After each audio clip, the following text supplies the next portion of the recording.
Đây là bộ phim mới nhất năm 2023 về một cô gái nhà nghèo, Việt hóa thiên Nga, trở thành một hot girl nổi tiếng trên mạng xã hội. Bộ phim này có tên Celebrity. Hôm nay, Aji mặc trộm đồ của phu nhân một vị chủ tịch để tới tham gia bữa tiệc của những người nổi tiếng trên mạng. Nhưng cô lại không hề biết, vị phu nhân đó cũng tới bữa tiệc này với tư cách là một khách mời đặc biệt. Người tới tham gia buổi tiệc đều là những hot girl có thân hình siêu phẩm và gương mặt tuyệt đẹp với lượng fan lên tới hàng trăm ngàn người. Aji được cô bạn thân Min Hye dẫn đi giới thiệu làm quen với rất nhiều người nổi tiếng trên mạng khác. Mọi người nhìn thấy bộ váy xinh đẹp độc nhất Aji mặc trên người thì đều khen cô có gu. Min Hye còn liên tục khoe khoang trước mặt bọn họ, Aji là học sinh đứng đầu của trường đại học Ivy League. Nhưng Aji lại chỉ cảm thấy chột dạ, không nói được lời nào. Bởi vì lúc Aji đang học cấp 3, gia đình cô đã bị phá sản, từ đó cô cũng thôi học ở Ivy League. Vậy nên bây giờ cô chẳng qua cũng chỉ là một cô gái bình thường mà thôi. Đúng vào lúc này, mục tiêu của mấy cô hot girl lại tập trung vào một vị phu nhân giàu có, khí chất nho nhã. Cô ấy chính là Jun Si-hyun, là chủ tịch quỹ văn hóa Hay-am, nắm giữ số tài khoản lên tới hàng nghìn tỷ won. Cho dù Si-hyun không có tài khoản Instagram, nhưng vẫn là người cực kỳ nổi tiếng trên nền tảng đó. Lúc phu nhân chủ tịch đi tới, cô gái ở bên cạnh liếc mắt một cái đã nhận ra bộ váy Aji đang mặc trên người. Bởi vì Si-hyun là người đầu tiên trên thế giới có được chiếc váy phiên bản giới hạn này. Chị Si-hyun, bộ váy này là của chị mà, đúng không? Thánh Lauren, em cũng đang đợi bộ váy này đấy. Cô mua ở đâu vậy? Milan, Paris. Asia, cậu mua ở đâu vậy? Đúng lúc Aji bị hỏi cho á khẩu không nói được gì, Si-hyun lại chủ động giải vây giúp cho cô. Là ở London sao? Tôi nhớ nhân viên trong cửa hàng ở New York từng nói qua, bộ váy phiên bản giới hạn cuối cùng là ở London. Lúc này, cô gái đứng bên cạnh lại quay sang hỏi Aji làm sao để thi đậu được trường Ivy League. Nhưng không ngờ, Aji lại không hề giấu giếm, nói ra chuyện mình đã thôi học hồi cấp 3. Nghe thấy vậy, mấy cô gái đều trố mắt nhìn cô. Aji cũng không muốn ở lại nữa, vậy nên định xoay người rời đi. Đúng lúc này, một cô gái khác lao tới tát cho Min Hye một cái. Cũng chính từ lúc này, Aji mới hoàn toàn phát hiện ra bí mật về lưu lượng nổi tiếng của những hot girl trên mạng xã hội. Hóa ra, cô gái xông tới tên Bin Y, từng là chị em thân thiết trên mạng xã hội với Min Hye. Nhưng không lâu sau, hai người lại vì những tin đồn vu khống trên mạng mà trở thành kẻ thù của nhau. Aji nhìn thấy Min Hye bị bắt nạt, lập tức xông lên tách hai người bọn họ ra. Nhưng không ngờ, hành động này của cô đã chọc tức Bin Y. Cô ta cầm ly rượu vang đỏ hất lên người Aji. Người như cô mà cũng dám mặc bộ váy Thánh Lauren phiên bản giới hạn này sao? Là hàng thật sao? Là của cô sao? Nhìn thấy Bin Y vẫn liên tục chế nhạo mình, Aji giơ tay tát cô ta một phát. Cô, tôi còn chưa nói xong mà. Không sai, bộ váy này không phải là của tôi. Có điều, loại người như cô, tôi liếc mắt một cái đã nhìn ra, cô chính là loại người thấp kém của thấp kém. Cứ tưởng mình thanh cao lắm hay sao mà đi đè bẹp người khác. Không ngờ một cô gái bình thường như Aji lại bá đạo như thế. Nói xong, cô bèn bước ngang qua đám người, rời khỏi hội trường. Tuy nhiên, toàn bộ cảnh vừa rồi đã được một vị công tử nhà giàu nhìn thấy. Sau chuyện này, Aji đã trở nên nổi tiếng trên mạng với kha khá người theo dõi. Nhưng Aji vẫn buồn bực vì chuyện bộ váy đắt đỏ bị bẩn. Bởi vì cho dù cô có làm việc cả đời cũng không thể trả nổi tiền cho bộ váy này. Ngày hôm sau bỗng có một vị chuyên gia chuyên đào tạo hot girl mạng đã tới tìm Aji. Hóa ra bọn họ biết được chuyện tối hôm qua của Aji nên muốn khai thác giá trị của cô. Mà chuyện ồn ào hôm qua đã giúp cho Aji có được hơn 500 fan. Sau đó, anh ta dẫn Aji đi tham quan công ty của bọn họ. Ở đây, chỉ cần đạt được 1.000 lượt người theo dõi là có thể có cơ hội được nhà tạo mẫu tóc nổi tiếng tạo kiểu cho. Blogger chỉ cần chụp một tấm ảnh, đăng lên mạng là đã có thể dễ dàng kiếm lợi nhuận về cho công ty. Còn có đủ loại mỹ phẩm, nhà hàng Michelin, còn có cơ hội hợp tác với các nhãn hàng mỹ phẩm nổi tiếng. Sau đó, chỉ cần lượng người theo dõi hơn 10.000 là có thể mặc thử miễn phí các bộ quần áo của các thương hiệu nổi tiếng. Nếu như có lượt theo dõi hơn 200.000 như cô gái này thì chỉ cần mặc quần áo tập yoga rồi phát trực tiếp. Trong vòng 30 phút đã có thể bán được hàng trăm, hàng nghìn đơn hàng. Với những người nổi tiếng hàng triệu người theo dõi, làm đại diện độc quyền cho một nhãn hàng, doanh số bán hàng hàng năm có thể lên tới 5 tỷ. Aji thử mặc một bộ váy màu đen, cảm thấy cực kỳ phù hợp. Nhưng bây giờ, lượng người theo dõi của Aji vẫn chưa đạt mức để cô có thể mặc được những bộ trang phục này. Nhưng mà cô vẫn có thể chụp vài tấm ảnh, đăng lên trên tài khoản Instagram khoe khoang một chút. Tất cả mọi thứ Aji thấy hôm nay khiến cho cô có suy nghĩ hoàn toàn khác về những hot girl trên mạng. Nhưng hai chuyện sau đây mới hoàn toàn khiến cho cô quyết định bước chân vào con đường này. Chuyện đầu tiên là bộ váy phiên bản giới hạn mà Aji đã làm bẩn. Sau khi về đến nhà, Aji nhìn thấy Si-hyun tới tiệm giặt của mẹ, muốn lấy bộ váy về. Vì tối hôm đó Aji làm đổ rượu vang vào bộ váy nên không có cách nào giặt sạch vết bẩn được cả. Mặc dù Si-hyun không bắt Aji phải bồi thường tiền, nhưng cô vẫn đưa thẻ tiết kiệm có hơn 6 triệu won của mình ra và hứa rằng số tiền còn lại sau này cô sẽ từ từ trả hết. Nhưng cuối cùng, Si-hyun tốt bụng vẫn từ chối nhận số tiền mà Aji bồi thường. Điều đó làm Aji thực sự cảm thấy cách biệt giữa giàu và nghèo. Chuyện thứ hai là về cô bạn thân thời cấp 3 tên Min Hye của cô. Chuyện ồn ào tối hôm đó đã khiến cô ta mất đi một lượng follow rất lớn. Vì để lấy lại lượt theo dõi, cô ta đã mời vài người chị em nổi tiếng tới tham gia buổi livestream cùng. Nhưng Min Hye không biết rằng những người mà cô ta mời đến đều xem thường trình độ của cô. Chỉ có duy nhất mình Si-hyun chịu mở miệng nói, bọn họ đều là những nhân vật máu mặt, không thể không giúp đỡ bạn bè như vậy được. Sau khi cân nhắc đủ đường, mấy người bọn họ quyết định đi theo Si-hyun tới công ty của Min Hye. Nhưng chuyện không ngờ tới chính là Min Hye cũng mời cả Aji tới tham gia buổi phát sóng tối nay. Sau khi biết Aji đang làm công việc PR cho một sản phẩm chăm sóc da, nhân tiện đang livestream, Min Hye bèn quảng cáo sản phẩm của Aji một chút. Kết quả không ngờ rằng chỉ trong vòng vỏn vẹn mấy giây đã bán được 200 đơn. Đây là số lượng mà Aji có bán cả tháng trời cũng không được. Nhưng không ngờ, mấy cô gái đứng bên cạnh lại cười nhạo sản phẩm rẻ tiền của Aji. Thấy mình bị kỳ thị, Aji quay đầu muốn rời khỏi đó, nhưng Min Hye lại giả vờ tốt bụng đuổi theo, muốn Aji ở lại tiếp tục bán hàng. Chỉ mình tớ được lợi trong chuyện này thôi sao? Tớ cũng bán hàng giúp cậu mà. Có gì đâu mà cậu chịu không nổi chứ. Tớ là vì giúp cậu kiếm tiền nên mới làm như vậy đó. Cậu chỉ đang lợi dụng tôi để lừa gạt fan mà thôi. Cuối cùng lúc này, Aji cũng hiểu rõ được mục đích thật sự của Min Hye là để tẩy trắng bản thân. Mà từ đầu tới cuối, Min Hye chẳng hề coi Aji là người cùng đẳng cấp. Sau khi nhận rõ bộ mặt thật của Min Hye, Aji không còn muốn có bất kỳ dính líu gì với cô ta nữa. Đến lúc này, Aji quyết định sẽ trở thành một người có sức ảnh hưởng trên mạng xã hội. Vì muốn dấn thân vào giới giải trí, Aji đã tìm tới ông chủ trước đây muốn chiêu mộ cô. Nhưng sau khi Aji ký hợp đồng xong mới phát hiện ra, người hợp tác đầu tiên lại chính là cô bạn thân Min Hye. Không lâu trước đó, Min Hye còn lợi dụng thân phận của Aji để tẩy trắng bản thân. Min Hye nhìn thấy Aji cũng gia nhập công ty của mình thì càng bực mình hơn, quay người bỏ ra ngoài. Nhưng ông chủ lại đuổi theo cô ta, bảo cô ta nhìn số liệu tài khoản của Aji. Hóa ra sau khi sự việc lần trước, Aji đã nhận được rất nhiều những bình luận chỉ trích của mọi người. Nếu như hai người có thể hợp tác với nhau thì nhất định sẽ có được mối quan tâm rất lớn trên mạng xã hội.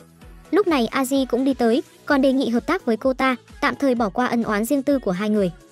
Vậy nên, ngày hôm sau Min Hye và Aji đi tới khu check-in, nơi tụ tập những người nổi tiếng trên mạng. Lúc này, các cô gái khác đang ở đó quay sang nhìn thấy Aji thì khá là kinh ngạc. Nhưng mà bây giờ, với địa vị tầng lớp của Aji, mấy người bọn họ cũng chẳng thèm để vào mắt. Đúng vào lúc này, có hai người là fan hâm mộ chạy tới, chủ động tìm Aji để xin chữ ký. Aji chỉ mới mở tài khoản xã hội chưa bao lâu mà đã được fan yêu thích thế này. Min Hye thấy ganh tị, bèn chạy qua khoác lấy tay Aji ra vẻ gần gũi thân thiết lắm. Đến tối, Aji nhìn thấy bức ảnh cô đăng lúc sáng đã có rất nhiều bình luận yêu thích của người hâm mộ. Vậy nên, cô liền đăng 3 tấm ảnh selfie với nhãn hiệu của cửa hàng quần áo lên quảng cáo với fan. Sau đó, cô phải mang sản phẩm của công ty tới hội chợ từ thiện để bán. Hoạt động lần này mới thay đổi hoàn toàn vận mệnh của Aji. Không lâu sau, Aji và trợ lý mang đồ tới hội trường hội bán đồ từ thiện. Nhưng không ngờ, sạp bán hàng của những người khác đều là váy vóc và túi xách hàng hiệu đắt tiền. Chỉ có mình quả cầu thủy tinh và áo khoác của Aji là rẻ nhất ở đó. Nhìn thấy thế, Aji lập tức thay đổi chủ ý, muốn rời khỏi đây. Chị Si-hyun, em nghĩ em vẫn nên đi trước thì hơn. Không cần đâu, thật sự không sao đâu. Lúc này, Min Hye cùng với mấy cô gái khác đi tới cười nhạo hàng hóa của Aji rẻ tiền. Tươi mới thật đó, cái thứ rẻ tiền này bao nhiêu vậy? Asia, ở hội chợ từ thiện này chỉ có sản phẩm của những nhãn hàng nổi tiếng, ai lại đem những thứ này tới đây chứ? Càng quá đáng hơn là, Min Hye từ ban đầu đã không muốn mời Aji tham gia hoạt động lần này. Chỉ có mình Si-hyun tốt bụng nói đỡ cho Aji, giúp cô đỡ xấu hổ. Nhưng cô gái đứng bên cạnh vẫn cứ theo kiểu cây muốn lặng mà gió chẳng dừng. Mặc dù không cùng cấp bậc, nhưng ít ra cũng phải ngang bằng trình độ chứ. Để người khác nhìn thôi đã cảm thấy mất mặt rồi. Nghe thấy câu này, Aji tức giận thu dọn đồ đạc muốn rời khỏi đó. Nhưng đúng vào lúc này, Aji lại không cẩn thận ngã lăn ra đất, làm đồ đạc trong túi rơi vương vãi ra ngoài. Mấy cô gái ở hội trường nhìn thấy Aji bị ngã thì vây xung quanh cười nhạo cô. Nhưng bọn họ không ngờ rằng cảnh tượng sau đó sẽ làm chấn động toàn cầu. Đúng vào lúc này, vị công tử nhà giàu tên Jun Kyung bước tới, chủ động thu dọn giúp Aji. Nhìn thấy thế, mấy cô gái hot girl trên mạng đều trố mắt. Bọn họ không ngờ Aji lại quen biết với chủ tịch nhãn hàng mỹ phẩm cao cấp này. Phải biết rằng, ngay cả những hot girl nổi tiếng này cũng là lần đầu tiên được gặp mặt nhân vật nổi tiếng như Jun Kyung ở ngoài đời. Sau khi ra khỏi hội trường, Jun Kyung còn đặc biệt sắp xếp tài xế tới đón cô. Cô em gái còn tò mò hỏi Jun Kyung tại sao lại phải ra tay giúp đỡ một người nhỏ bé như Aji. Nhưng bọn họ đâu biết rằng Jun Kyung đã để mắt đến Aji từ rất lâu rồi. Hóa ra hành động trả đũa lại cô gái hot girl trên mạng của Aji vào buổi tiệc tối hôm nọ đã khiến cho Jun Kyung có ấn tượng tốt với cô. Hơn nữa, anh còn mở tài khoản Instagram chỉ để theo dõi một mình tài khoản của cô. Nhưng lúc này, Aji vẫn chưa hiểu được dụng ý của anh. Cô về nhà mở điện thoại lên thì phát hiện lượt người theo dõi đã tăng lên hơn 9.000 rồi. Bình luận ở bên dưới các bài viết của cô đều khen cô xinh đẹp. Aji nhớ lại lúc cô mới bước vào hội trường, tất cả mọi người đều coi thường cô. Bây giờ đã có gần 10.000 người theo dõi rồi, cô quyết định phải giải tỏa bực tức trong lòng. Cái gì đây? Rốt cuộc là con quỷ Aji này đang làm cái gì vậy? Aji đã đăng lên trên trang chủ một bài viết chỉ trích những cô gái hot girl trên mạng ham hư vinh. Cô không muốn trở thành đối tượng ngày ngày chịu sự hà hiếp của những cô gái đó nữa. Aji cũng cực kỳ ghét những người cứ giả vờ giả vịt vào bình luận khen ngoại hình của cô. Nay chẳng phải là Aji đang cà khịa hội sang chảnh do mấy cô hot girl trên mạng này thành lập sao? Nhưng chuyện Aji không ngờ tới chính là bài viết này suýt nữa thì hủy hoại hoàn toàn con đường sự nghiệp của cô. Chỉ trong chốc lát, phần bình luận bắt đầu bùng nổ. Mọi người đều châm biếm Aji giả vờ thanh cao. Lúc này, một tài khoản có tên Pham U đã thu hút sự chú ý của cô. Có điều đối với những fan cứng của Aji, bọn họ lại chạy đi cà khịa về hội sang chảnh của những cô hot girl trên mạng kia. Vì để dẹp yên áp lực dư luận, mấy cô hot girl đều bắt đầu livestream giải thích với người hâm mộ. Trước công chúng, bọn họ đều nói rằng mình không hề quen biết Aji, chứ đừng nói là coi thường hay nói xấu cô. Nhưng vì chuyện đã ầm ĩ đến thế này nên cũng khiến cho Min Hye bị ảnh hưởng. Hơn nữa, vì bài viết đó mà chỉ trong một đêm, tài khoản của Aji mất đi hơn 3.000 lượt theo dõi. Càng quá đáng hơn là bắt đầu có những tài khoản anti-fan lập ra để công kích cô. Trên đường về nhà, Aji lại mở những tài khoản của anti-fan lên xem. Tất cả đều là ảnh dìm của cô. Vậy nên, cô bèn liên hệ với người bạn tên Pham U tối hôm qua, nói rõ tình hình của mình. Mà người bạn đó cũng đã sớm chú ý tới tính nghiêm trọng của chuyện lần này. Người đó đã chỉ cho Aji một kế hoạch hoàn mỹ để chở mình. Ngày hôm sau, một tài khoản bỗng nhiên tiết lộ chuyện giữa Aji và hội sang chảnh. Người đăng tải bài viết đã xác nhận rằng hội sang chảnh đã bắt nạt một người mới. Tất cả dư luận đều nghiêng về phía Aji. Chỉ trong chốc lát, thân phận của Aji lại một lần nữa náo loạn dư luận. Chuyện này cũng giúp cho tài khoản của Aji nhanh chóng thu hút được hơn 10.000 lượt theo dõi. Aji biết chuyện này nhất định là do người bạn tên Pham U kia đã giúp đỡ. Nhưng lúc cô hỏi thân phận thực sự thì người đó lại không muốn tiết lộ. Chỉ trong 3 ngày, lượng follow của Aji đã tăng lên hơn 50.000 lượt. Em gái của Sihyun, Chae-hee nhìn thấy thế thì tức tới nghiến răng nghiến lợi. Chuyện khiến cho Chae-hee càng ghen ghét hơn chính là người duy nhất mà Jun Kyung theo dõi lại chính là Aji. Cùng lúc này, Jun Kyung hẹn Aji tới nhà hàng ăn cơm để bày tỏ lòng ái mộ với cô. Anh biết, với thực lực hiện tại của Aji thì không đủ để có thể làm lay chuyển cả mạng xã hội. Nhưng nếu như Aji trở thành bạn gái tin đồn của anh thì nhất định sẽ trở thành tiêu đề hot nhất trên các nền tảng. Vậy nên, dưới sự giúp đỡ của Jun Kyung, trong phút chốc, Aji trở thành hot girl trên mạng nổi tiếng nhất thời điểm hiện tại. Số người theo dõi cũng vượt lên gần 90.000 lượt. Số lượng fan tăng với tốc độ kinh người này cũng thu hút sự chú ý của những cấp cao trong công ty. Bọn họ cho Aji một cơ hội được đứng chung một sân khấu với nghệ sĩ trang điểm có tới hơn 960.000 lượt theo dõi. Đây là cách đi dép lê kỳ lạ nhất mà tôi từng thấy ở một gia đình tài phiệt. Sau khi vị thiếu gia này bước vào nhà, cô người hầu đi theo ở phía sau sẽ nhìn chằm chằm vào bước chân của anh ta. Đợi đến lúc thời khắc thích hợp nhất, sẽ giữ đôi giày lại. Nhìn thấy cảnh này, cô gái tên Aji kinh ngạc tới độ trố mắt nhìn. Aji tò mò không biết người hầu của nhà anh phải huấn luyện bao lâu mới có thể đạt được tới trình độ đó. Nhưng lời nói sau đây của anh mới phá vỡ hoàn toàn nhận thức của cô về những nhà tài phiệt. Jun Kyung nghĩ rằng anh không cần phải thay đổi thứ gì cả, bởi vì đó là công việc của bọn họ. Một người sống trong gia đình bình thường như Aji đương nhiên không thể chấp nhận được quan điểm này của Jun Kyung. Vậy nên Aji đã từ chối lời đề nghị để cô trở thành bạn gái của anh. Đây là kết quả mà Jun Kyung không ngờ tới, bởi vì có rất ít người có thể từ chối được lời đề nghị của một thiếu gia nhà giàu như anh. Hơn nữa Aji có thể từ một cô gái nhà nghèo trở thành một người nổi tiếng như hiện nay, tất cả đều là nhờ vào mối quan hệ tin đồn giữa hai người. Vì để có thể gia tăng độ phổ biến của Aji, ngay cả cô hot girl Rizabe có hàng triệu lượt theo dõi cũng cố ý selfie với cô. Mấy ngày trước, Aji mới chỉ là một cô gái bình thường đi bán đồ mỹ phẩm ở hội từ thiện. Việc Aji bỗng chốc nổi lên như cồn cũng thường xuyên gặp phải sự đố kỵ ganh ghét của những cô hot girl trên mạng khác. Chae-hee nhìn thấy Rizabe và Aji nói chuyện vui vẻ với nhau, tức tối đi tới hắt ly rượu vang đỏ vào người cô ta. Bởi vì Chae-hee nghĩ rằng Rizabe chỉ đang cố ý bám víu lấy mối quan hệ với công ty của Jun Kyung nên mới làm thân với Aji. Mà với địa vị thân phận bây giờ của Aji, cô ta cũng chẳng thèm để cô vào mắt. Cô bây giờ khoa trương như này luôn hả? Là nhờ có anh Jun Kyung làm chỗ dựa cho cô sao? Đúng lúc này, Sihyun đi tới khuyên Chae-hee đừng có làm ảnh hưởng tới hình tượng trước công chúng của mình. Nhìn thấy tất cả mọi người xung quanh đều đang giơ điện thoại lên quay mình, Chae-hee chỉ đành tức giận bỏ đi khỏi hội trường. Nhưng Aji cũng không phải người dễ bắt nạt. Mục đích cô nổi tiếng ở trên mạng chính là để đè bẹp tất cả những cô hot girl trong hội sang chảnh đã từng bắt nạt. Hơn nữa, nhờ có người bạn tên Pham U mà Aji biết được, những cô hot girl mạng kia có một mặt không thể để người khác biết. Có vài cô hot girl tự phụ bên ngoài thì ăn mặc xinh đẹp nhưng lại dùng những loại túi xách hàng giả. Còn có vài người khác lại ăn cắp ý tưởng xong, bắt đầu thiết kế lại thành tác phẩm của mình. Aji rất tò mò, tại sao người bạn tên Pham U này lại biết được những chuyện bí mật của những cô hot girl mạng được. Nhưng người này lại vẫn không chịu tiết lộ, chỉ đồng ý nhất định sẽ giúp đỡ Aji hết lòng. Mà chuyện xảy ra sau đây mới làm cho Aji biết bí mật lớn nhất của bọn họ. Quán bar này là nơi ăn chơi yêu thích của những cô hot girl mạng. Mỗi lần Chae-hee tới đây, quản lý đều sẽ sắp xếp cho cô một dương chứa thứ đồ gì đó đặc biệt. Mà Chae-hee cũng đã hẹn vài người chị em thân thiết tới đây để chuẩn bị vui vẻ với nhau. Nhưng không ngờ, khi bước vào phòng, cô ta mới phát hiện ra cô bạn thân còn dẫn cả Aji tới nữa. Hóa ra cô bạn thân nhìn thấy Aji nổi như cồn nên mới muốn hóa giải mâu thuẫn giữa hai người giúp Chae-hee. Nhưng không ngờ hành động này làm cho cô ta càng bực mình. Cậu cái đồ khốn nạn này, gặp mặt cái quái gì hả? Cậu là cái thá gì mà dám làm thế khi chưa có sự đồng ý của tôi hả? Thấy Chae-hee không hề có ý định hòa giải, Aji lập tức đứng dậy rời đi. Angela đuổi theo và nói với Aji rằng cô ấy có cách. Chỉ cần cô đợi thêm một lát nữa thôi, đợi đến khi Chae-hee lên đỉnh hưng phấn rồi tới nói chuyện với cô ấy là được. Đúng lúc này, nhân viên quán bar và một đám nhân viên xách vali đi vào các phòng vừa rồi. Chớp mắt, 30 phút đã trôi qua, lúc này, Chae-hee đang ở trong trạng thái thần hồn điên đảo. Chẳng ai mà ngờ được mấy cô hot girl mạng này đến đây là để chơi thuốc. Bây giờ Angela mới đẩy Aji tới trước mặt Chae-hee. Nhưng vào lúc này, Aji vẫn chưa hề biết rốt cuộc Chae-hee đang xảy ra chuyện gì. Chae-hee trong cơn mê mang lôi điện thoại ra chụp ảnh với Aji rồi còn đăng lên trên mạng.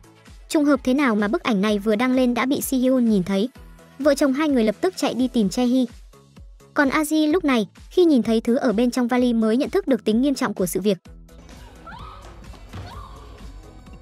Cô làm gì vậy hả? Các cô đang làm cái gì vậy hả? Có chuyện gì sao? Chúng tôi chỉ chơi chút thôi mà. Asia, ai đến đây người ta cũng đều làm như vậy cả.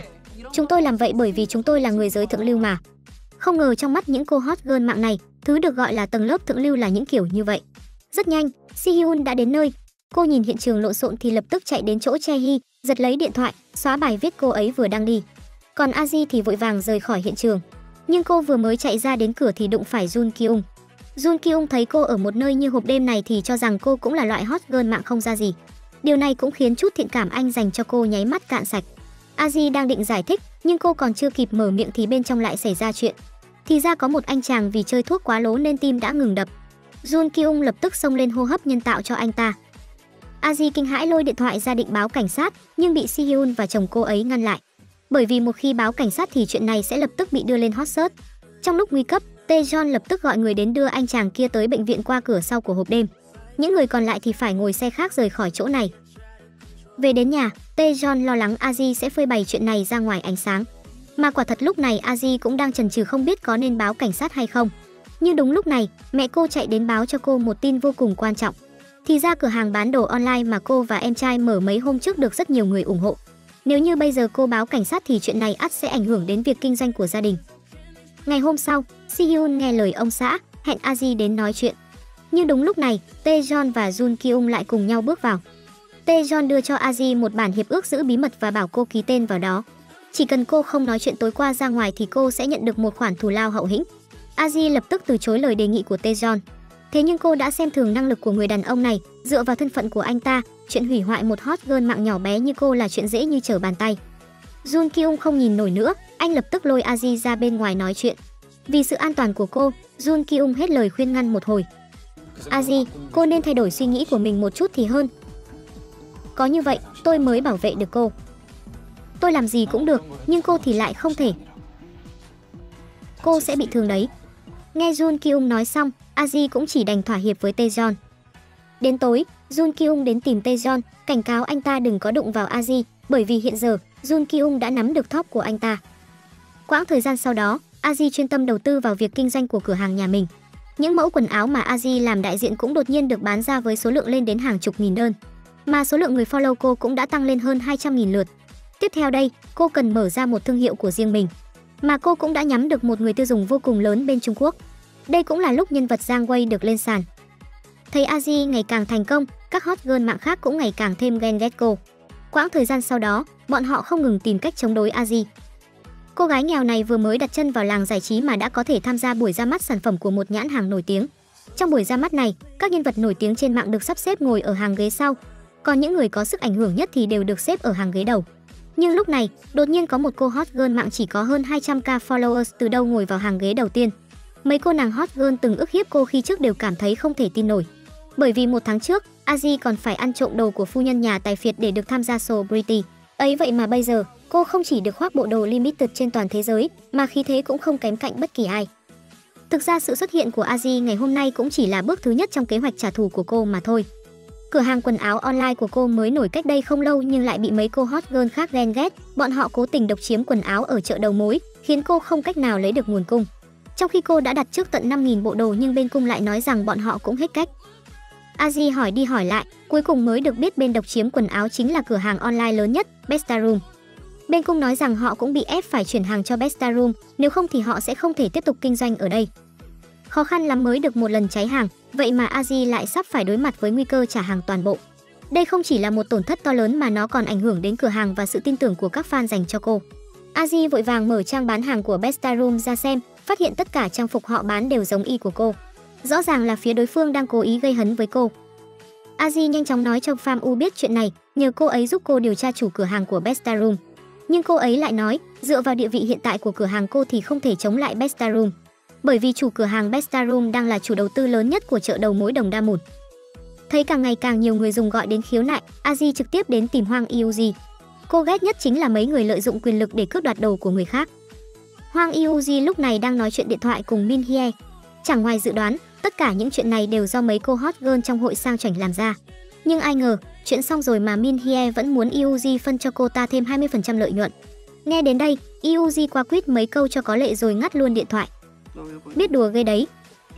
Mấy hôm trước còn bạn bè với Seo Aji. Cùng phải thôi, trong cái giới này thì làm gì có bạn bè chứ. Đúng lúc này, Aji xông vào hỏi cô ta tại sao lại cướp hàng của cô. Độc chiếm hàng của tôi tại chợ Đồng Đa Mùn, cô cũng hạ lưu quá đấy. Tôi không biết cô ở trong cái giới này giỏi đến mức nào, nhưng nếu như cô còn dám làm như vậy thì tôi nhất định sẽ không bỏ qua cho cô đâu. Tôi còn đang tự hỏi tại sao Min Hye lại bảo tôi ra tay với cô, thì ra là vì nguyên nhân này. Cô không tự biết lượng sức mình à? Asia, cô cảm thấy không công bằng sao? Vậy thì cô tự đi mà làm mình làm mẩy đi, nâng cao địa vị, hưởng thụ quyền thế. Cái loại người ở dưới đáy xã hội thích kêu ca như cô thì dựa vào cái gì mà đòi dạy đời tôi? Hwang Eui hoàn toàn không thèm đặt Aji vào trong mắt, cứ thế quay vào chơi bài với mấy cô bạn thân. Sau khi rời khỏi nhà Eui, Aji hỏi Pham U có biết bí mật nào của cô ta hay không. Pham U lập tức trả lời, Aji đọc xong liền quay xe về phía nhà của Eui. Hơn nữa cô còn rất huênh hoang khiêu khích cô ta, muốn chơi cùng cô ta một ván. Thấy Aji đặt một cọc tiền xuống, Eui cũng đồng ý chơi với cô. Sau khi hai lá bài được chia ra, Hwang Eui lập tức đặt 200.000 jeton. Nhưng không ngờ, Aji còn chưa thèm xem bài đã tung ra 500.000. Hwang Eui không chịu, cũng tung thêm jeton. 1 triệu. Theo. Ngay sau đó, Aji lại đập thêm vào 2 triệu. Cô điên rồi à? Có hiểu quy tắc chơi không vậy? Cá cược không giới hạn không phải là như vậy sao? Theo. 5 triệu. Này, cô đang chơi thật đấy à? Mẹ nó, chỉ là chơi thôi mà.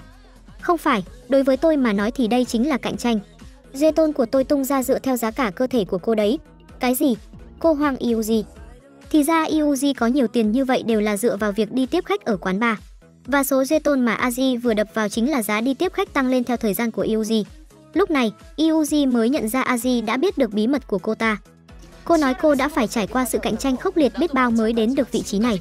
Tôi trước nay cũng như vậy đó, sau này tôi cũng sẽ không trốn tránh những người làm khó tôi nữa.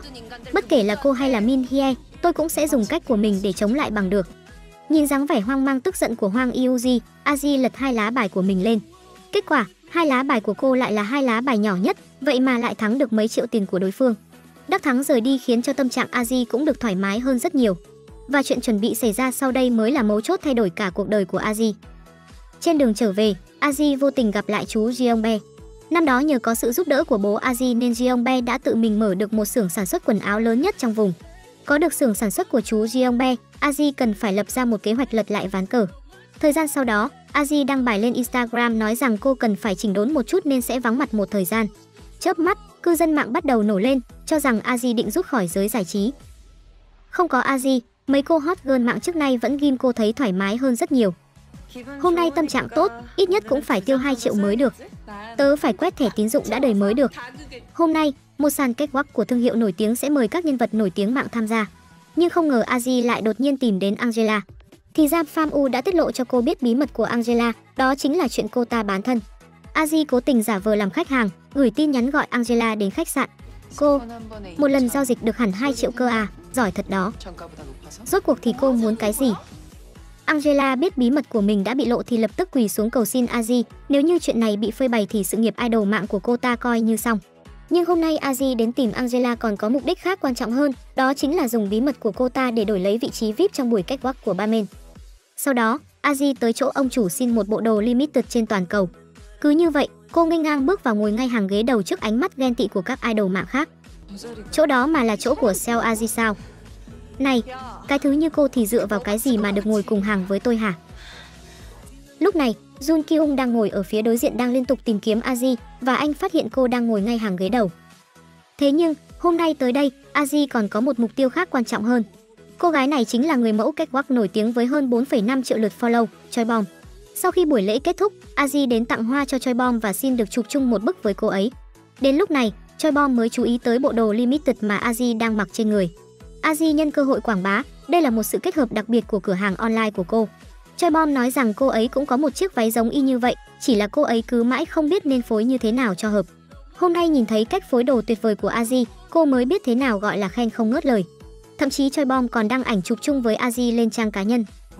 Chuyện gì vậy? Tôi hỏi cô có nhìn thấy bài đăng của Choi Bom chưa?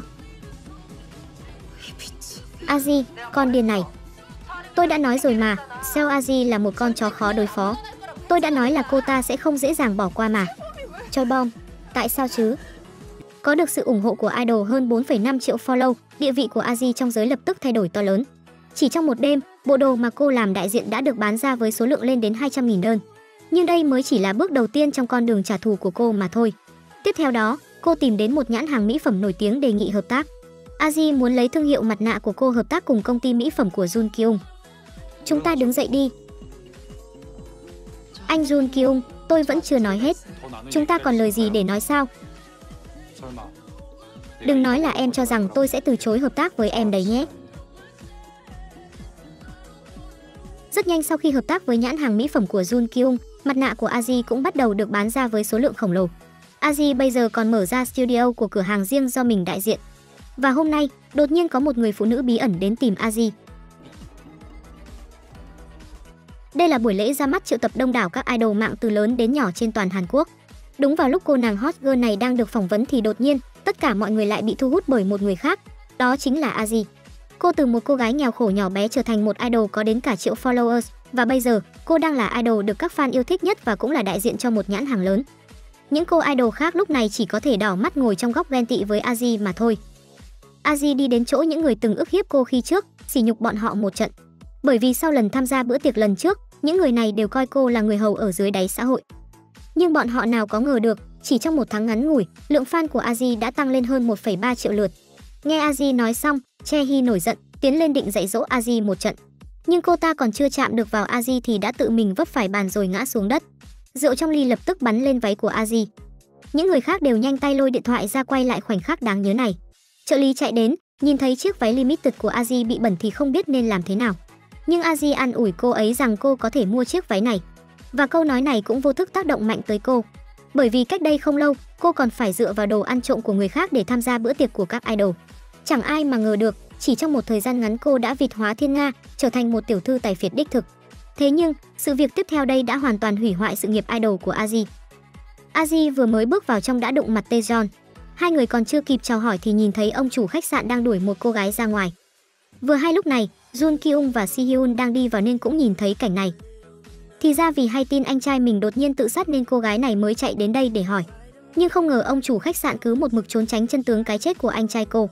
Cô không hề biết rằng, thực ra cái chết của anh trai cô có liên quan đến những nhân vật tai to mặt lớn trước mắt này. Mới mấy ngày trước, Chae-hee và đám bạn chơi thuốc ở đây và một người đàn ông trong đó đã lên cơn sốc thuốc. Mà người đó chính là anh trai của cô gái này. Taejeon biết chuyện, lập tức đưa anh chàng kia tới bệnh viện tư cấp cứu, nhưng cuối cùng anh ta vẫn chết vì dùng thuốc quá liều. Vì thân phận của em gái và mặt mũi của chính mình nên Taejeon ngụy tạo cái chết của người đàn ông kia thành tự sát. Và người biết được chân tướng của chuyện này chỉ có Taejeon và Jun Kyung. Cái gì vậy? Không phải anh nói là đã cứu được người đó rồi sao? Tại sao vậy? Tất cả những lời vừa rồi đều đã bị Min Hye trốn ở phía sau nghe thấy hết. Trên đường trở về, Jun Kyung không hề nói cho Aji biết thân phận của người đàn ông đã chết kia. Anh chỉ an ủi cô và nói rằng sẽ dốc hết sức mình bảo vệ cô. Ngày hôm sau, đột nhiên Aji nhận được tin nhắn của Pham U. Nhưng điều kỳ lạ là cô bạn này lại trở nên vô cùng khác thường. Cô ấy không ngừng trách móc Aji không trả lời tin nhắn của cô ấy. Cô ấy còn nghi ngờ, sau khi trở thành người nổi tiếng, Aji lập tức lật mặt.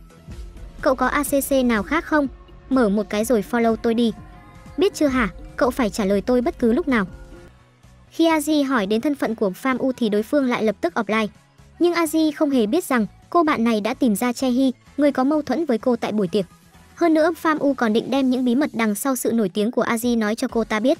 Một khi công khai bí mật của Aji thì có thể xóa sổ hoàn toàn tên của cô ấy ra khỏi danh sách những người nổi tiếng trên mạng. Mà ở bên này, Jun Kyung đến tìm Si-hyun. Anh đem chân tướng về cái chết của người đàn ông kia nói cho cô biết. Hóa ra Jun Kyung và Si-hyun là tình đầu của nhau. Hơn nữa, bộ đồ lúc đầu mà Aji mặc trộm đó chính là bộ Jun Kyung từng tặng cho Si-hyun. Nhưng sau đó bởi vì bố của Si-hyun muốn tranh cử chức tổng thống nên đã sắp xếp cho Si-hyun và con trai tập đoàn T-Kang kết hôn. Cũng vì chuyện này mà Jun Kyung và Si-hyun phải chia tay. Vì hai người từng có mối quan hệ như thế nên Jun Kyung nói với Si-hyun sẽ xử lý tốt chuyện này. Nhưng không ai ngờ Min Hye lại dùng tài khoản phụ rồi phơi bày những chuyện nghe trộm được đêm đó. Trong chốc lát, hình ảnh Chae-hee chơi thuốc cùng Aji bị lan truyền ở trên mạng. Nhìn thấy bài viết đó, chồng của Si-hyun nhanh chóng cho người bên phòng quan hệ công chúng liên hệ xóa bỏ bài viết đó. Không lâu sau, Jun Kyung cũng nhìn thấy tin tức, anh nhanh chóng chạy đến chất vấn cách giải quyết công việc của chồng Si-hyun. Nếu như muốn khống chế dư luận thì việc duy nhất có thể làm đó chính là để Chae-hee công khai xin lỗi trên mạng. Làm thế đều là vì ai? Aji, anh, này, Jun Kyung, à không, Tổng Giám đốc Han. Nếu tập đoàn T-Kang thật sự nghiêm túc với chuyện này, cậu và công ty của cậu đều có chuyện đấy. Tôi và tập đoàn T-Kang nhất định phải có một bên chịu thiệt hại nặng. Nhưng chồng Si-hyun vẫn không định làm sáng tỏ chuyện này nên đã từ chối đề nghị Jun Kyung. Về đến nhà, Si-hyun cảm thấy vô cùng thất vọng với hành động của chồng nên đã đề nghị ly hôn. Nếu không anh còn có thể làm gì? Để cho đứa em gái đáng chết đó của anh ngồi tù sao? Em không trách Chae-hee, em chỉ không muốn mình và tập đoàn T-Kang có bất cứ tin xấu nào thôi. Lời của em và Jun Kyung giống y hệt nhau đấy. Taejeon nghi ngờ cô lén lút gặp Jun Kyung mèo mả gà đồng với nhau. Em nghĩ khi tôi và em kết hôn, tôi không biết em có tình đầu rồi sao? Đáng chết, tại sao lúc nào cũng là Jun Kyung? Tại sao lại là thằng đó? Tại sao?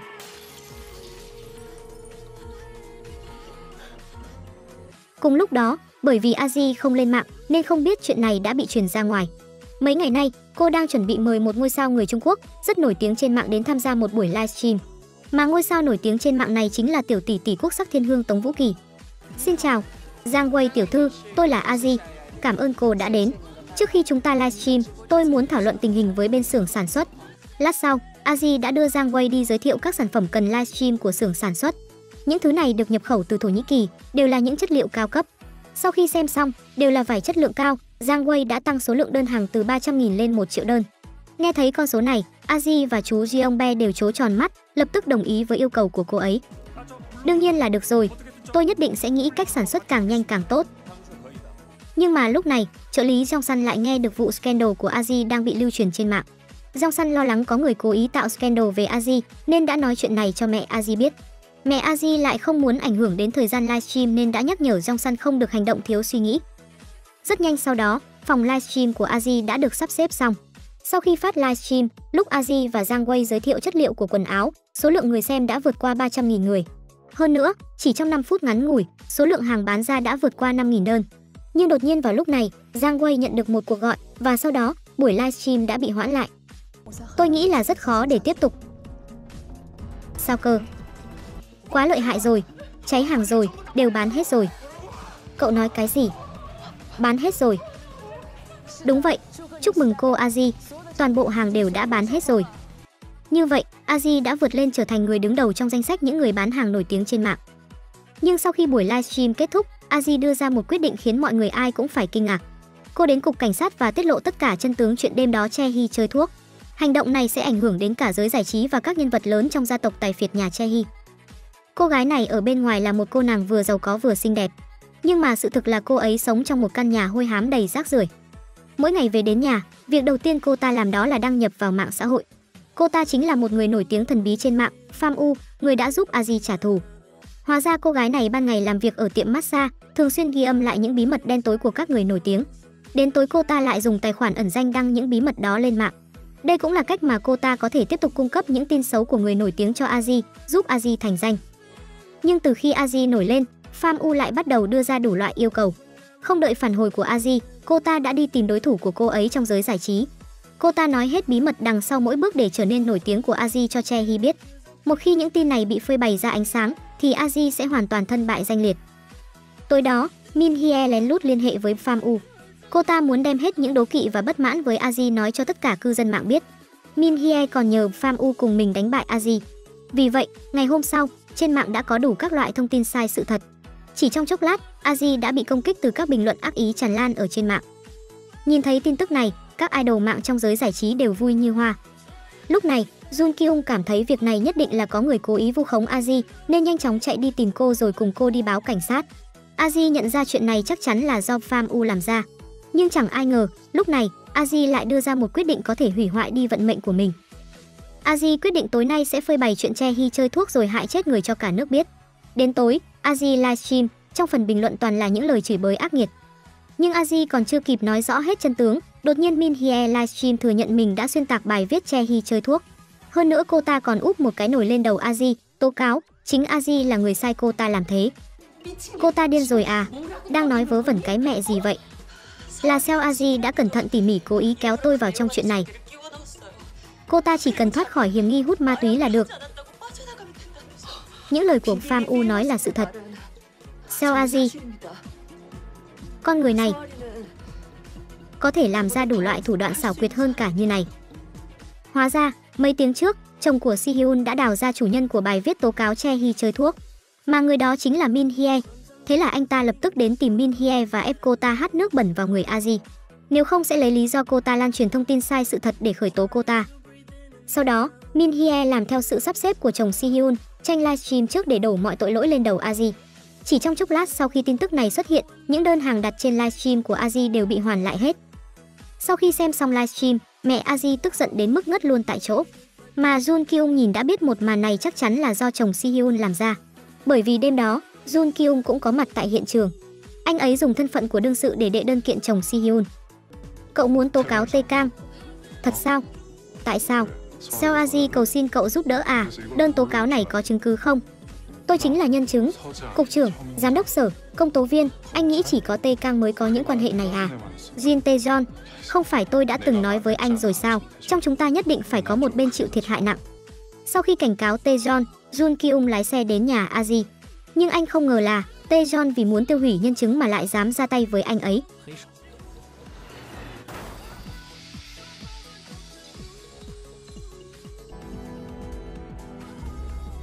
Đợt sóng gió này sẽ nhanh chóng được giải quyết thôi. Anh muốn gặp em. Tối nay chúng ta cùng nhau ăn tối được không? Cùng lúc đó, em trai của Aji thông qua địa chỉ IP trên mạng đã bắt được tên anti-fan vu khống Aji. Vì muốn xác nhận có thật là đã bắt được Pham U hay không, Aji đến cục cảnh sát để kiểm tra. Nhưng cô không ngờ anti-fan thường đăng những tin xấu ấy chính là trợ lý của mình. Aji không thể nào tin nổi người thân cận nhất với mình lại nói xấu mình trên mạng. Sao cô có thể làm người như thế chứ?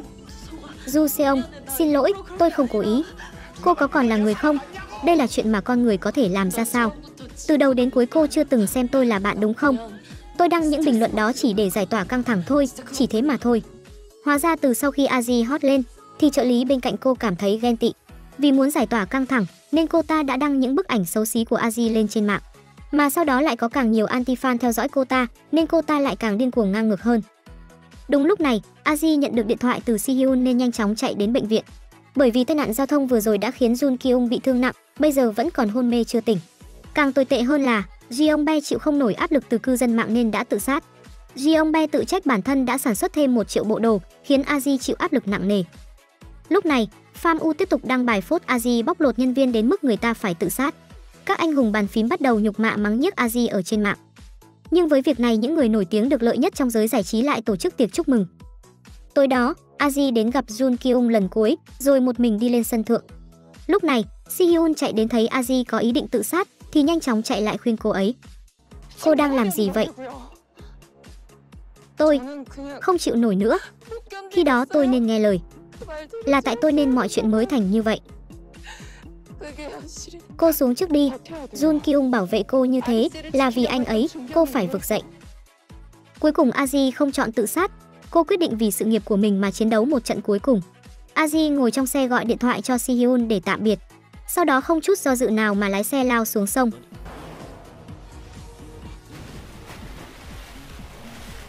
Ngày hôm sau, trên mạng lại điên cuồng truyền đi tin tức Aji tự sát. Sau thời gian 3 tháng, độ hot của Aji trên mạng vẫn không hề giảm.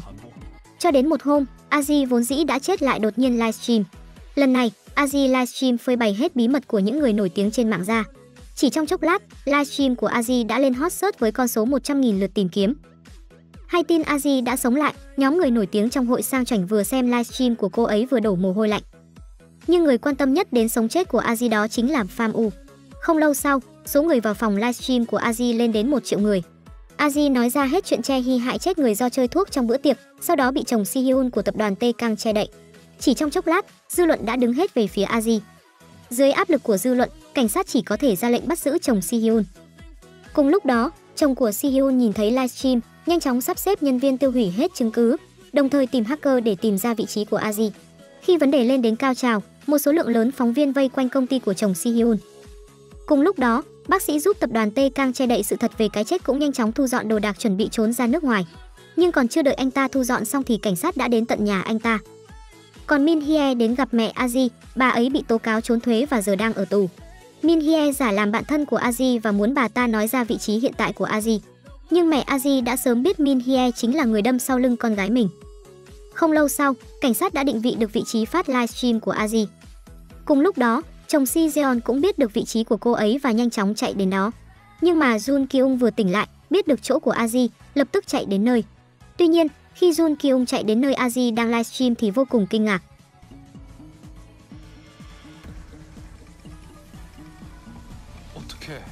Sao lại là cô?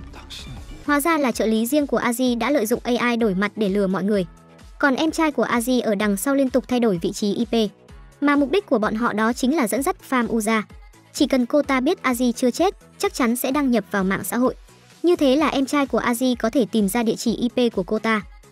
Không lâu sau, Aji đến tiệm massage mà một người bạn trên mạng đang làm việc. Khi Pham U biết thân phận của vị khách mới đến thì bị dọa cho cả người đổ mồ hôi hột. Tôi rất tò mò, cô là loại người như thế nào? Không hề hiểu gì về con người tôi, nhưng lại hận tôi đến tận xương, thậm chí còn muốn dẫm đạp lên tôi. Sao tôi có thể không tò mò người này là kiểu người như thế nào được chứ?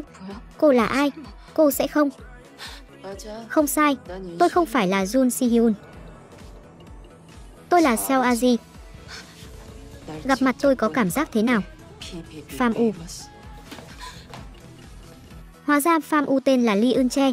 Cô ta chuyên đi hắt nước bẩn vào người khác ở trên mạng để tạo cảm giác tồn tại. Lúc này, Lee Eun-chae phát điên hét lớn tại sao idol mạng có thể sống phóng khoáng đến như thế, còn bản thân chỉ có thể như một người nghèo, sống trong nghèo khó, lấy tiền làm mạng sống. Sau khi bị phơi bày thân phận thật, Lee Eun-chae chạy đi nhảy lầu tự sát. Cùng lúc đó, Jun Kyung đến tìm chồng Si-hyun, lấy ra chứng cứ mượn dao giết người của anh ta và biên lai giao dịch ép Min Hye lan truyền tin tức sai sự thật. Bây giờ thứ chờ đợi anh ta chính là nhà tù vô tận. Sau khi sự thật Che Hee chơi thuốc giết người bị phơi bày, cuối cùng cô ta cũng bị bắt lại. Còn Angela bị chồng phát hiện ngoại tình nên đã đề nghị ly hôn. Toàn bộ idol mạng trong hội sang chảnh đều bị fan bỏ rơi và chịu trừng phạt thích đáng. Cuối cùng, Aji cũng quay về cuộc sống bình thường. Nhưng mà bây giờ cô không tranh đấu để trở thành một người có sức ảnh hưởng trên mạng xã hội nữa. Đến đây Celebrity cũng kết thúc rồi. Cảm ơn mọi người đã đón xem, hẹn gặp lại.